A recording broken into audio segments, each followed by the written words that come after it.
Welcome to The Great Detectives of Old Time Radio from Boise, Idaho. This is your host, Adam Graham. If you have a comment, email it to me, box13@greatdetectives.net. Follow us on Twitter at Radio Detectives and become one of our friends on Facebook, facebook.com/Radio Detectives. Today's episode is brought to you by the financial support of our listeners, and I want to thank specifically Derek for his support. We'll be sending along access to our premium site, which gives you access to all the extras we do. We had some good ones this month with Ralph Richardson, William Johnstone, and Paul Dubov. And you can support the show at support.greatdetectives.net. Well, I mentioned earlier in the week, in 2 weeks, we're going to go ahead and switch to Johnny Dollar first, but we'll finish off Nightmare for Night first. So now it's time for Nightmare for Night Part 3.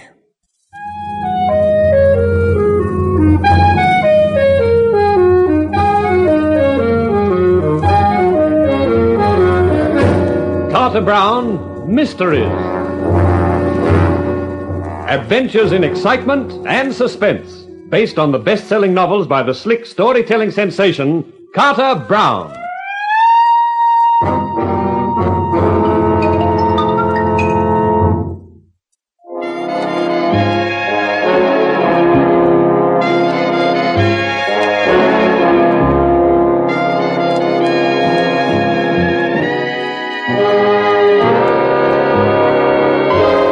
I was walking into it with my eyes open. Me, Nicky Knight, the smart private eye. Call me Sir Lancelot, all set to storm the wicked prince's castle and rescue the beautiful captive maiden. Only instead of riding my brave steed with my trusty sword, I rode a Buick Special beside a two-time fraud, Louis Desprez, alias Louis Katz. But this was the only way I could see of finding out what the catch was. We parked the car off the road about a quarter of a mile from the house and cat-footed it up to the wall at the back of the building. You think this is the best place, Knight? Yeah. The way I figure it, there's an even chance that Blanc, the guard on the gate, sleeps in the little gatehouse. Yes, that is reasonable. So if we get over the wall here, we got a chance of getting away with it. I'll go first. You give me a push-up, and then I'll give you a pull. Very well. Ready? Yes. Okay, go!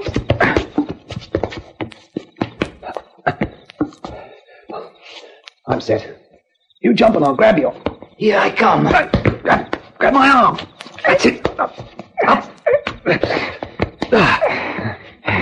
Good work, my friend. Now down to the garden, eh? Yeah. Let's go. Now, quiet now. Where are we going, eh?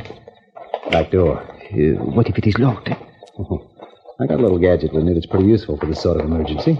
You have your gun ready? Of course. The way that Hassan flicks a knife about, I'm not taking risks. I, too. Hold it. Here. Uh-huh. You will unpick the lock now, eh? No. Lesson 1 in the private eye manual. Always test the door before trying to pick it. You never know, it might be open. Well, how do you know? It is. Piece of luck. Yeah, I wonder. This is the kitchen. That door opens on the hall. Come on.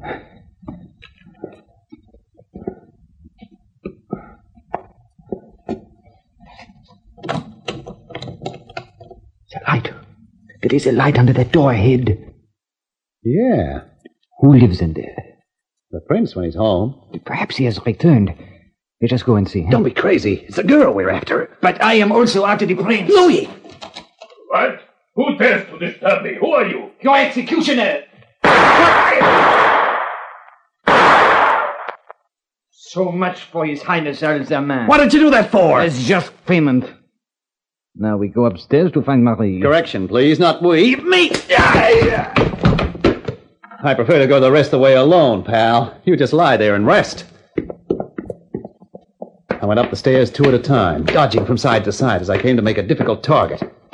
Then a large curved sword appeared on the landing. Behind it was Abdul. The American! Hello, Abdul. Goodbye. As he came toppling down the stairs, I pressed back against the wall and then ran for the door to the harem. I dragged it open and found myself face to face with a dark-eyed beauty with small curls and sweet curves. What do you want? Are you Marie Desprez? Yes? Now I've come to take you home. Take me? What kind of a trick is this? No trick. The prince is dead, Abdul is dead. And if we don't get out of here fast, we'll qualify for the quartet. Now come on!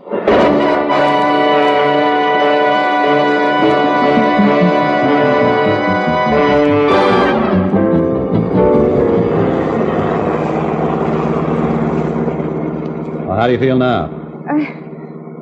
I do not quite know. I'm still dizzy from the haste. Oh, I'm sorry about that, Marie. About the rough treatment getting over the wall, but a skinned knee is better than a punctured hide. Oh, I do not mind. I am more than grateful. I kept waiting for Hassan to come yelling after us. You know, that's a funny thing. What? There was no sign of Hassan, and he's the toughest of the lot. Where was he? And where was Haroun? If the prince was back, he should have been too. Oh, surely, Nicky, the one thing that matters is that we've got away. Yeah, that's true enough. I just can't help wondering. Where are you taking me? To my apartment first. Tex is there. Tex? Oh, that's wonderful. I would like to see her again. She was kind. After that, I'm not sure. The police, probably. You were kidnapped, weren't you? Oui. On the Riviera last summer. I met Prince Al-Zaman there. I thought he was horrible from the first. I had proof of it afterwards. Uh-huh. Have you got a brother named Louis?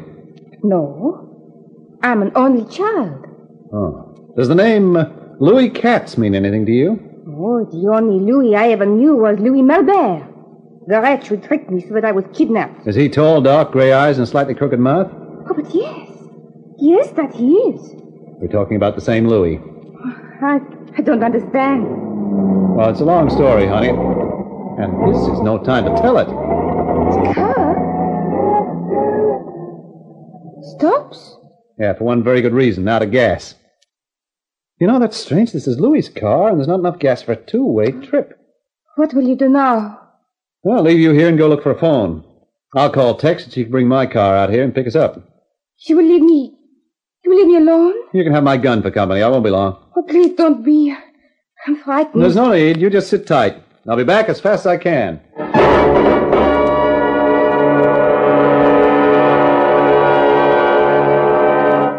I trudged along up the road for half a mile before I found a house and an irate farmer in a nightshirt whose bad temper disappeared when I waved a couple of 5 spots under his nose. He eventually led me to the phone, and I dialed my apartment.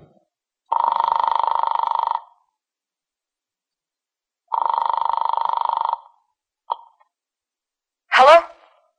Tex? Oh, Nicky. Relax, honey. Everything's okay. Oh, thank heavens. I've been sitting here going quietly crazy. I've got Marie with me, but we run out of gas. Will you bring the car out and pick us up? For sure. Just give me the directions. Tex, what's the matter? Nicky, the door's opening. There's somebody coming inside the apartment. Tex, are you all right? No, I... Tex! Tex! Hello! Hello! Hello! Hello! Hello, Mr. Knight. Who's that? This is Haroun. We have your American girl. She is quite safe at the moment. She may have a headache when she wakes up, but it will pass. If you hurt her... Calm, Mr. Knight. No one will be hurt so long as you are sensible. What do you mean by that? It is quite simple. You have a girl. We have a girl. You want the one we have. We want the one you have. I don't get it. I think you do. We want Marie Desprez back. If you want to see your friend Tex alive, you will return to us the French girl. If not, Hassan is very anxious to practice some of his peculiar talents. Hello? Mr. Knight, are you still there? Yeah. I'm still here. The exchange will be made at 9 tonight. You have my word that the American girl will not be harmed in any way before then. We will meet you at the crossroads on the main highway 10 miles north of the house. Is that clear? It's clear. Till 9, then, Mr. Knight. I put the receiver down and just stood looking at it. I felt as though I'd been kicked in the stomach by a specially vicious mule. The thought of Tex and that dagger-happy Hassan was the stuff that nightmares were made of. Then I went back to the old farmer and found he had some spare petrol. Bought it from him, and half an hour later the car was ready to move again. Then I told Marie what had happened. She sat staring ahead of her for a few minutes, then turned to me. Of course, Nicky. You must take me back. No. There must be another way. But they are very thorough. There will be no other way. I tell you there must be. We can't just... Have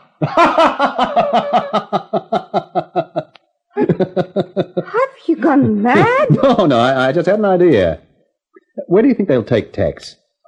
Back to the house, I suppose. If you were Haroon, where would be the last place you'd expect to find us, you and me? Why, Oh, you mean go back to the house? No? Why not? There's only Louis and Blanc, the guy from the gate. I think I can take care of them. Then we sit tight and wait for Haroon and Hassan to bring Tex along. They won't suspect a thing. They'll walk through the door straight into my gun. It is very audacious. And that's the way wars are won, baby. Oh, very well.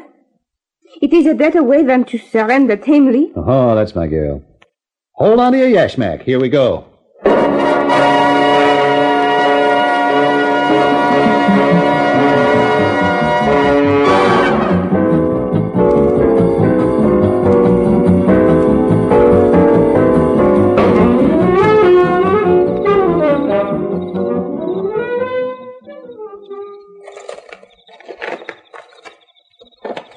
All right.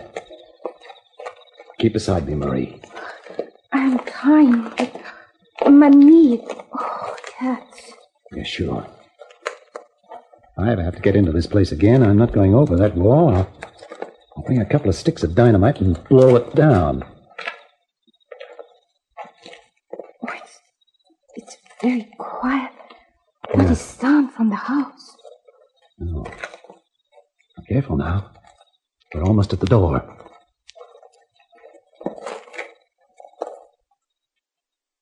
It's still open. Is that not strange? Yeah. Come on, quiet as you can. Welcome back, Mr. Knight. Don't move, Knight. And the girl gets a bullet. Switch the light on, Blanc. Well, looks like we got a reception committee. Exactly, Mr. Knight. Drop your gun, please. Thank you. We counted on your being a clever man, Mr. Knight. If you had not been, we might have been in trouble.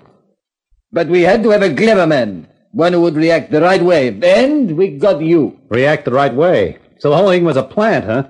Yes, Mr. Knight, the whole thing. A perfectly planned trap.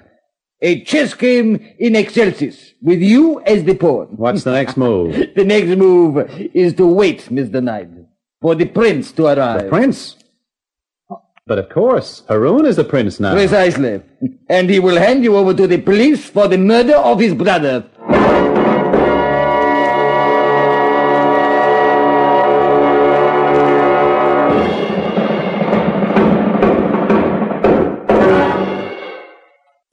Welcome back. I'm always a little reminded of the Battle of Wits scene from Princess Bride whenever you see a situation like that with two people trying to outthink each other.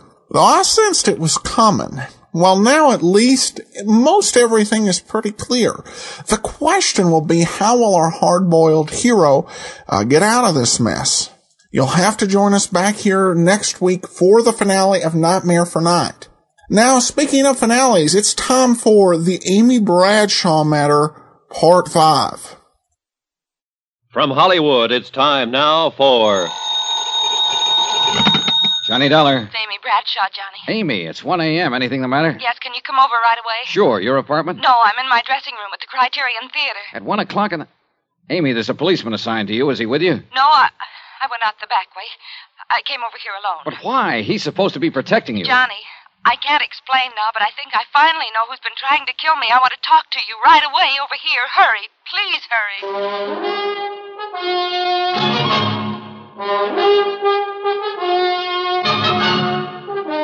Tonight and every weekday night, Bob Bailey in the transcribed adventures of the man with the action-packed expense account, America's fabulous freelance insurance investigator. Yours truly, Johnny Dollar.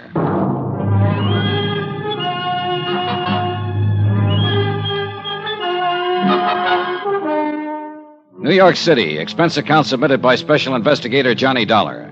To the Home Office, Northwestern Indemnity Alliance, Hartford, Connecticut. The following is an accounting of expenditures during my investigation of the Amy Bradshaw matter.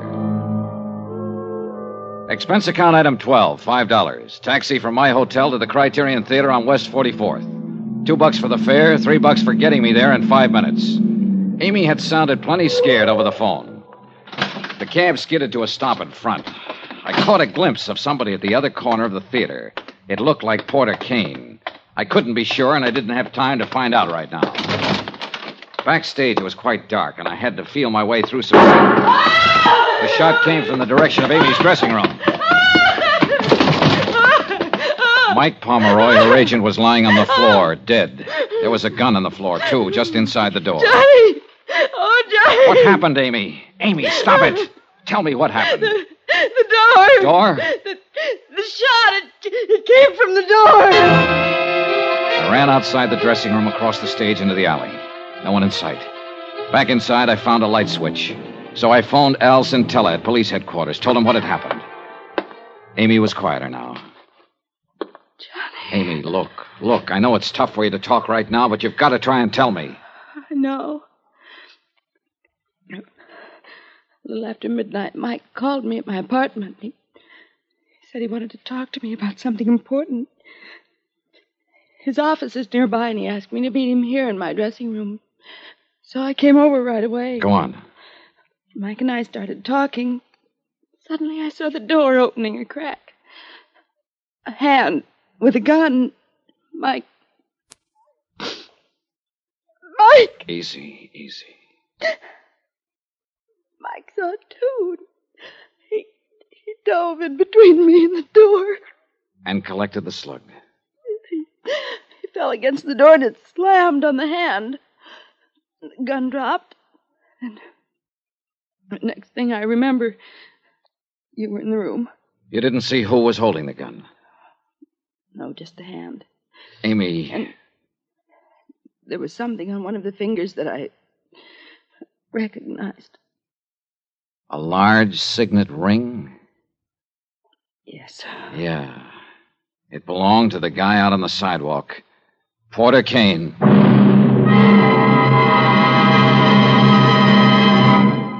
We will continue with the Bradshaw Matter in a moment.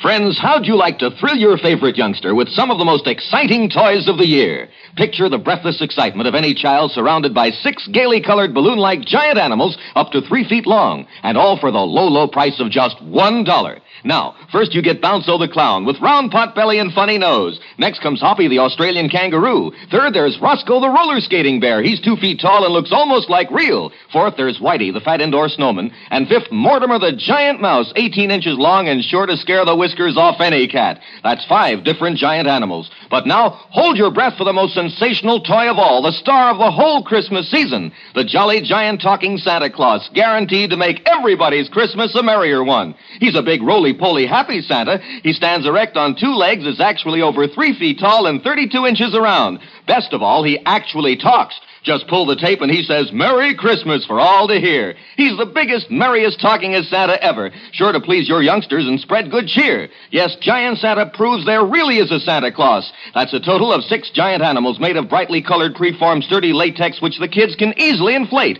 And the cost, just $1, not for each, just $1 for all 6 of these lovable giants who'll turn your home into a circus parade. And here's a surprise. Mail your order today and you'll also receive absolutely free Peter the Rabbit, actually over 2 feet tall with big red ears almost 9 inches long. But you must send now.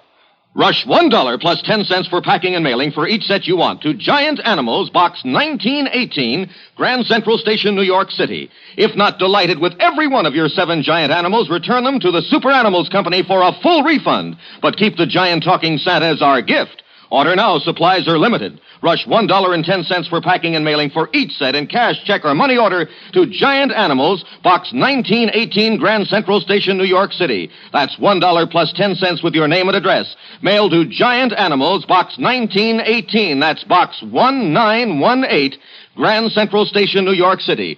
Giant Animals, Box 1918, Box 1918, Grand Central Station, New York City. Lieutenant Scintilla arrived at Amy's dressing room, and Amy repeated her story to him. He sent a couple of his boys out to pick up Porter Kane. Alan, Amy, and I went down to headquarters. We left her in one room while we went into another to question Kane, who'd been picked up at his apartment. See here, Lieutenant, I don't know what this is all about, but I certainly object to being routed out Just hold it, Kane. You know why you're down here. I certainly do not. You don't know that Mike Pomeroy's dead, eh? Amy's agent? Really? Really? Well, I never did like that chap. Quite an insensitive person. Well, he's real insensitive now, Kane. He's dead. How did it happen? Mike was shot by mistake. The real target was Amy. Good heavens, no. When's the last time you saw Amy? The night before last. I spoke to her briefly after the show. You haven't talked to her on the telephone? No. You're lying. Now, see here, you Dollar. phoned her at her apartment about 11 p.m. I was there. All right. I did telephone her.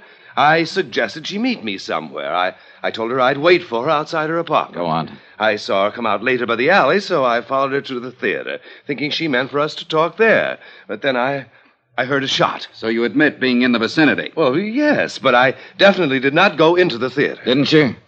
Kane, Amy got a look at the hand holding the gun. There was a ring on one of the fingers. Ring? Your ring. She's completely mistaken. That's a very distinctive ring. It's not one that anybody be mistaken about. See here, Lieutenant, all of this wild supposition is based on the assumption that I had a motive for wanting to kill Amy. You told me what your motive was when I talked to you last evening in your apartment. What do you mean? I asked you what you'd do if you wanted something for your collection and couldn't get it. You told me a story about what happened when you were just a kid 9 years old. But I say Another that... kid had a lollipop you wanted. He wouldn't give it to you, so you smashed it. And that's what you were trying to do tonight in Amy's dressing room. You couldn't have her, so you tried to smash her.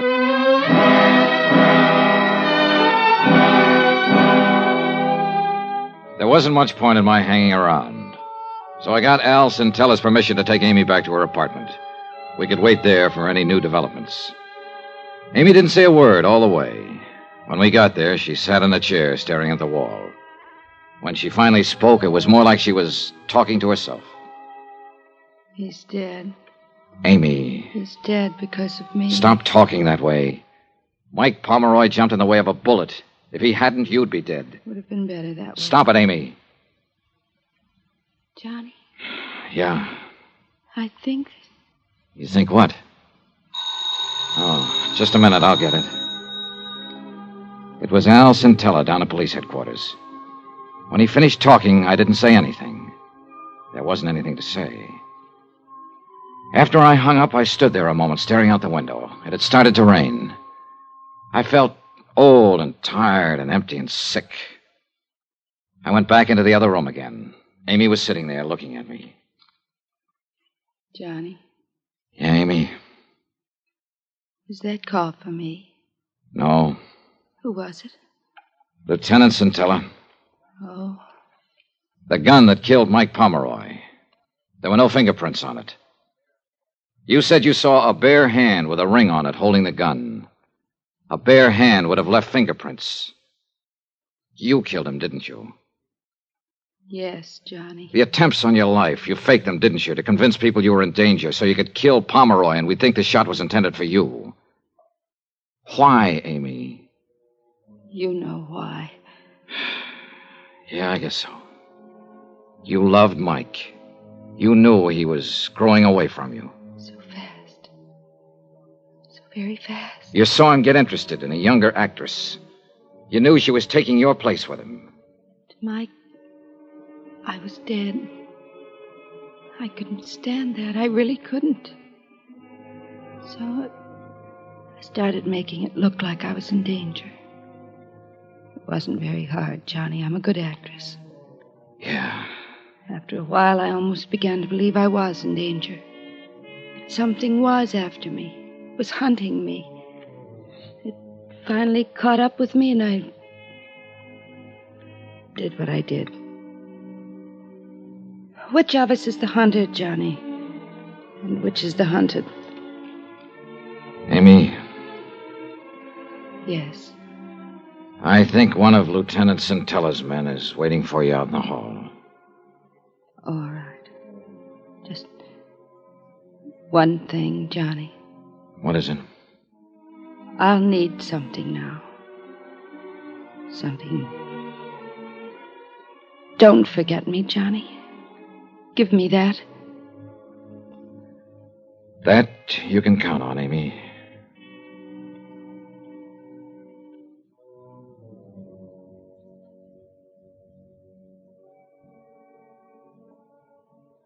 She walked out of the room, and she didn't look back. I'm glad she didn't.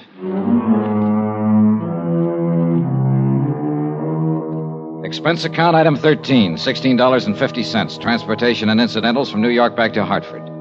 Expense account total, $185.20. End of account, end of report. Remarks? Amy repeated her confession to Lieutenant Cintella. Her trial's coming up soon. Sweet case. Well, tomorrow's another day. So they tell me. Yours truly, Johnny Dollar.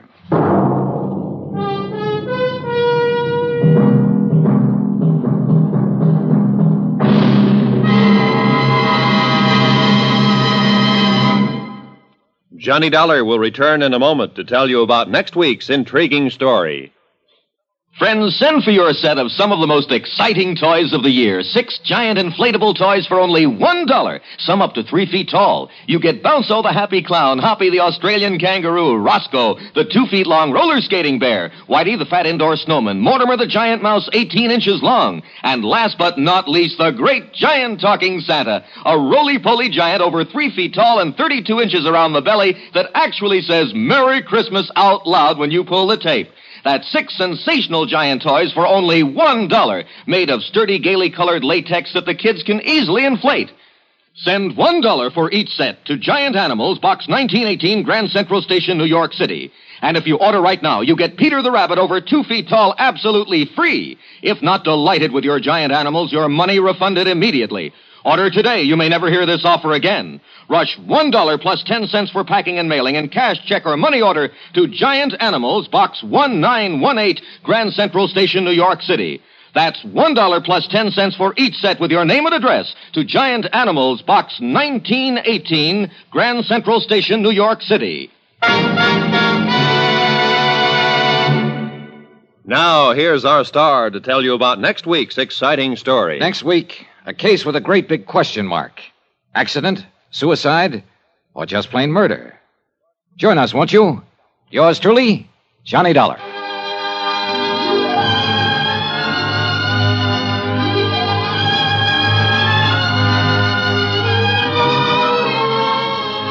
Yours truly, Johnny Dollar, starring Bob Bailey, is transcribed in Hollywood. Written by Robert Reif, it is produced and directed by Jack Johnstone. Heard in this week's cast were Virginia Gregg, Florence Walcott, Don Diamond, Larry Thor, Vic Perrin, and Carlton Young. Musical supervision by Amerigo Marino. Be sure to join us on Monday night, same time and station, for another exciting story of yours truly, Johnny Dollar.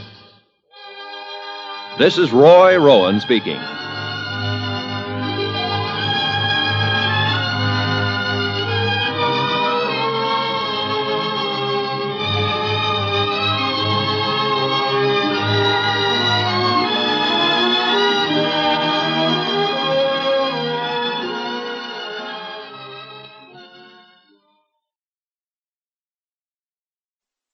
Welcome back.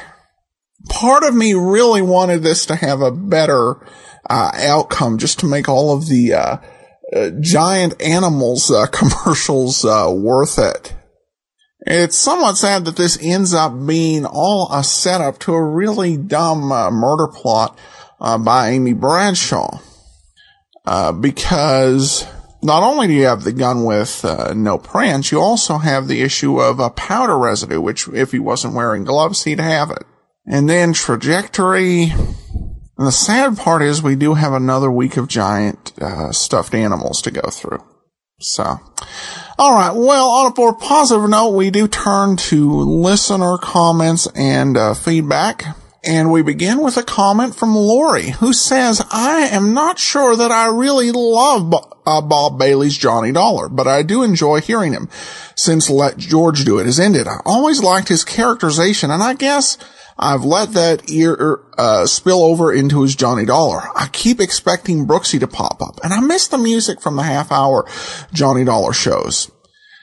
I have to say it's a somewhat interesting comment, and I guess kind of shows an effect of having a program where we played Let George Do It first, so people heard Bob Bailey in this other role, and we also heard 150 plus episodes of yours truly, Johnny Dollar, prior to Bob Bailey coming on in the role, which gives some more context. Lori goes on to say, since I've caught up completely with you, I've been going back and listening to some of the other podcasts I used to when there's nothing new on yours, and I find that I miss your little notes at the beginning and end. I even find myself wondering what you would say about a particular episode. Thanks. Well, thanks so much. I appreciate you listening, and glad you enjoy the show. And then we have this comment from Bobby, who says, Bob Bailey was the best Johnny Dollar. Well, there you go. A couple of differing opinions. Then Kim emails in a comment on the McCoy. It really is a shame that the McCoy wasn't picked up. It could have been a real blockbuster. It is especially sad because its failure was, at least in part, caused by the communist witch hunt of the 50s catching Howard Duff in its snare. More often than not, charges made by McCarthy's committee proved eventually to be untrue. The process ruined many a promising career in Hollywood. Just for our listeners, I want to kind of clarify a little of the history. McCarthy, whatever you want to say about McCarthy's committee, it didn't have anything to do with goings on in Hollywood. The House Un-American Affairs Committee, American Activities Committee, had a little bit to do with it. McCarthy's committee was in the Senate, and his efforts were much more concerned with infiltration of communists into the federal government. What happened to Howard Duff was actually, at the time that there was this concern going on, an anti-communist newspaper put out a booklet called Red Channels. In it, they implied, but didn't specifically accuse, several members of the Hollywood community of being communists. The damage to Duff's career was pretty short term. If you look at his filmography on IMDb, 1952 and 51 were dry years, but after that, pretty much his movie and television career gets back in line.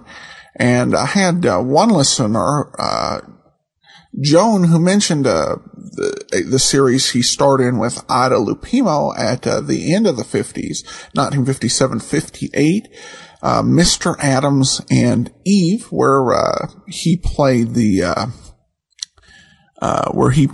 lead role in a hut with real life wife at the time, Ida Lupino. So his career was not majorly damaged. It was kind of just this one spot at the time that he was auditioning for the McCoy. It was a very brief period for Duff. And he, of course, would go on to recover and would most famously star. He played, of course, Sam Spade, but he played another Sam all the way into the 1960s with his role on Felony Squad. So long term, this was more a blip on his radar screen than something that ruined his career. So, all right, well, that will actually do it for today. We will be back on Monday with another episode of yours truly, Johnny Dollar, and then join us back here Friday as we wrap up Nightmare for Night. And tomorrow, we'll be bringing you the lineup. In the meanwhile, send your comments to box13@greatdetectives.net. Follow us on Twitter, Radio Detectives, and become one of our friends on Facebook, facebook.com/Radio Detectives. From Boise, Idaho, this is your host, Adam Graham, signing off.